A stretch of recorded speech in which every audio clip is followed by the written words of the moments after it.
Amari pura pura pura pura pura pura pura pura pura. Amari pura pura pura pura pura pura pura pura pura. Korang masih ingat lagi tak bunyi ni?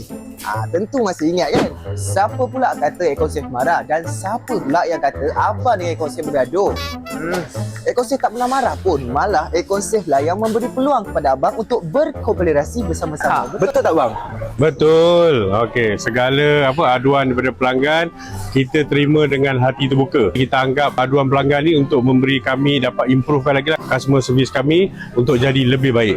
Berkenaan dengan speaker yang papa tu disebabkan baterinya yang low. Jadi disebabkan kejadian tu, sekarang kami dah ambil tindakan untuk pastikan setiap kali sebelum gunakan Hailer tu kami akan pastikan baterinya penuh. Terima kasih kepada abang papa yang highlight isu ni pada kami. Kami sangat mengambil berat berkenaan dengan rungutan-rungutan pelanggan.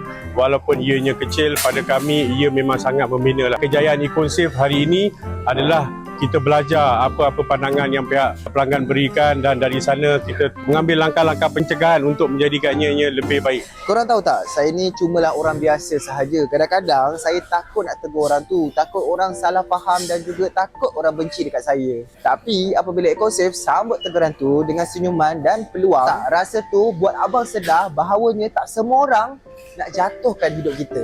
Ada orang macam Ecosafe yang datang untuk bina kita semula. Dan kalau sekalipun speaker tu bunyi pra-pra-pra-pra, itu memberi abang peringatan supaya kita pun manusia macam bateri juga, kadang-kadang kita low. Tapi dengan teguran yang baik, sokongan sesama kita boleh cas semula.